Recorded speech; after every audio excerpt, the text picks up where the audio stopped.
Hello my dear students, welcome back to my period. और हम देख रहे थे 13th lesson methods of preserving food, और यहाँ तक हमने फिनिश किया था पेज नंबर 65 तक, और ये वाला हमारा चल रहा था। Okay, now let's start from here. Food and micro organisms. You know that microorganisms are present all around us in the air as well as in water. Microorganisms यानी बहुत ही छोटे छोटे, इतने छोटे कि हमें दिखाई नहीं देते, ऐसे क्रिएचर्स होते हैं। वो माइक्रो ऑर्गेनिजम्स हमारे आसपास होते हैं लेकिन हमें दिखाई नहीं देते। Usually air, moisture and warmth are available where food is kept. जहाँ पे हम फूड रखते हैं वो जगह पे मॉइस्चर रहता है, गीलापन रहता है।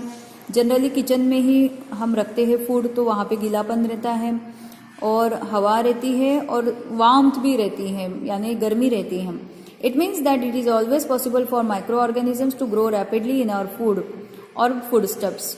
तो इसीलिए ये जो फेवरेबल कंडीशन है उसके कारण ही हमारे यहाँ जो फूड होता है उसके ऊपर ये माइक्रो ऑर्गेनिजम्स बढ़ने लगते हैं।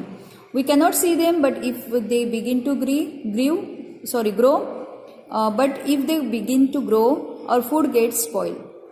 हम उसे देख नहीं सकते, लेकिन वो जब आते हैं फूड के ऊपर तो हमारा जो खाना है वो खराब हो जाता है। Such spoiled food can cause stomach ache, diarrhoea, vomiting etcetera. और इस तरह का खाना अगर हम खाते हैं, बासा खाना जो रहता है उसमें ज़्यादातर ये माइक्रो ऑर्गेनिजम्स होते हैं। तो इसीलिए हमें ताज़ा खाना खाना चाहिए, क्योंकि बासा खाने से क्या होता है या ऐसा कुछ फंगस वाला खाना खाने से क्या होता है, हमारा पेट दर्द देना, डायरिया और वोमिटिंग जैसे प्रॉब्लम हमें शुरू हो जाते हैं। The nutrition value of such food is also reduce. और इसमें जो न्यूट्रिशन होता है, जैसे वाइटामिन्स रहते हैं, प्रोटीन रहता है ना, तो खाने में ये जो सारे न्यूट्रिशंस होते हैं ना वो भी चले जाते हैं, उसमें से रिड्यूस हो जाते, कम हो जाते। Sometimes it can even threaten life. और इससे हमें इतनी तकलीफ हो सकती है कि हमारी जान भी जा सकती है, इसलिए हमें इस तरह का खाना नहीं खाना चाहिए। Methods of food preservation. अब देखिए, खाने को अच्छा रखने के लिए हमें क्या क्या करना चाहिए, तो उसके उपाय यहाँ पे दिए हैं। Drying. When we dry foodstuffs their water content is lost. जब हम किसी भी चीज़ को सुखाते हैं तो उसमें का पानी जो है वो निकल जाता है। This method is use to preserve foodstuffs like papad, kurdai, sandwich, wheat, dals etcetera. तो आप देखते होंगे कि गर्मियों की छुट्टियों में मम्मी पापड़ वगैरह बना के रखती है, कुरडई बनाती है ना, सेवई बना के रखती है। तो ये सुखाया जाता है सब कुछ। अगर उसको गीलापन रहेगा ना तो वो खराब हो जाएगा, तो इसीलिए मम्मी क्या करती है, धूप में उसको सुखाती हैं।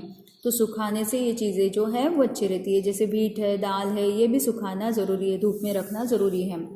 कूलिंग। अब देखिए, कुछ कुछ चीज़ें जो है कूलिंग से अच्छी रहती हैं। When food is placed in the refrigerator, micro organisms do not get the warmth they need for growth. अब देखिए, रेफ्रिजरेटर में क्या होता है कि बहुत ही कम टेम्परेचर होता है, 0 डिग्री जो है उससे 4 डिग्री तक इसका टेम्परेचर रहता है। और 0 डिग्री जो फ्रीज़र ऊपर वाला होता है ना, जिसमें बर्फ़ जमता है, वो 0 डिग्री सेल्सियस के नीचे होता है। तो इससे क्या होता है, माइक्रो ऑर्गेनिजम्स वहाँ पे बढ़ नहीं सकते हैं। Boiling. When food stuffs are boiled the micro organisms in them get destroyed. अगर कुछ चीज़ें ऐसी होती है जिसको हम गर्म अगर करते हैं या बॉईल करते हैं तो उसमें उसके अंदर जो माइक्रो ऑर्गेनिजम्स होते हैं वो डिस्ट्रॉय हो जाते हैं, गर्मी के कारण वो मर जाते हैं। Placing in airtight cans. When food stuffs are preserve in airtight containers the micro organisms are first destroyed and it is ensured that water or air will not enter the food stuff. अगर हम उसको airtight किसी भी container में रखते हैं जिसमें हवा नहीं जा पाएगी, ऐसे बॉक्स में अगर हम रखते हैं तो वहाँ पे जितने माइक्रो ऑर्गेनिजम्स होंगे वो पहले तो मर जाएंगे, और दूसरा ये कि वहाँ पे पानी और हवा नहीं आती है, इसलिए वो अच्छे से वहाँ पे बढ़ नहीं सकते हैं, और इसीलिए वो फूड जो है वो अच्छा रहता है। फिर it means that to preserve foodstuffs the micro organisms in them should be destroyed. इसका मतलब क्या है कि जो माइक्रो ऑर्गेनिजम्स है उनको मारना पहले ज़रूरी है, उसको डिस्ट्रॉय करना ज़रूरी है। Also they must be placed in condition in which micro organisms will not grow again. और ऐसी जगह पे फूड स्टफ रखना है जहाँ पे माइक्रो ऑर्गेनिजम्स बढ़ने नहीं चाहिए। तो जहाँ पे पानी रहेगा, हवा रहेगी, ऐसी जगह पे माइक्रो ऑर्गेनिजम्स बढ़ते हैं। तो हमें उसको ऐसी जगह पे रखना है जहाँ पानी नहीं होगा और हवा भी नहीं होगी, तो ऐसी जगह पे उसे हमें रखना होगा। मेक अ पिकल, यहाँ पे पिकल बनाने की प्रोसेस बताई गई है, ये आप रीड करोगे और बनाने की कोशिश करोगे, मम्मी को हेल्प करोगे पिकल बनाने में, ठीक है। ये मैंने बताने वाली हूँ, आपको ये मम्मी से ही पूछना है कि किस तरह से पिकल बनाया जाता है, अचार कैसे बनाया जाता है, ठीक है। ये रीड करोगे और इसमें आपको समझ में आ जाएगा कि कैसे बनाया जाता है, ओके। और ये मुझे इसलिए ज़रूरी नहीं लगता क्योंकि आप अपनी मम्मी से इस बहाने बात करोगे कि पिकल कैसे बनाया जाता है और बनाने की कोशिश भी करोगे।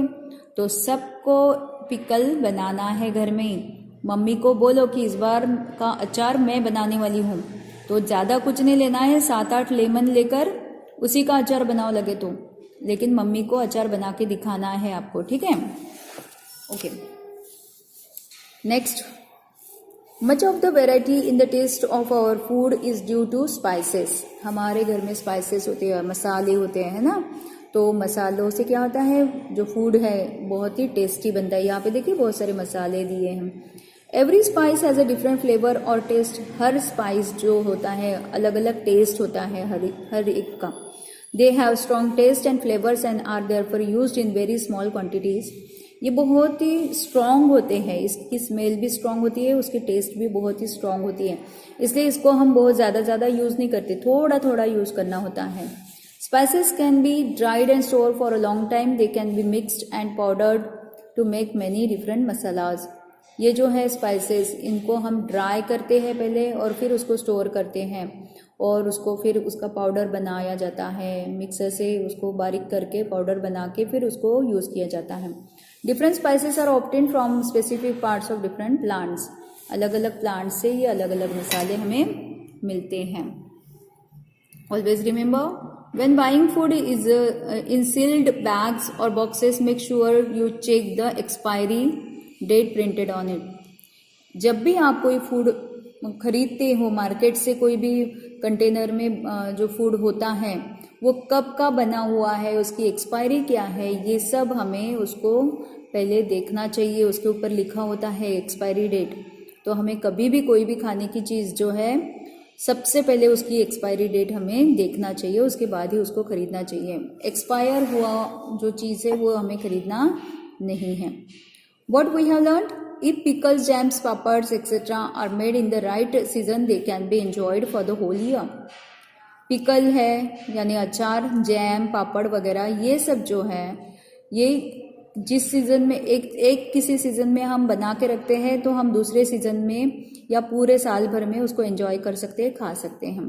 If air, water and warmth are available, microorganisms grow rapidly in the food stuff.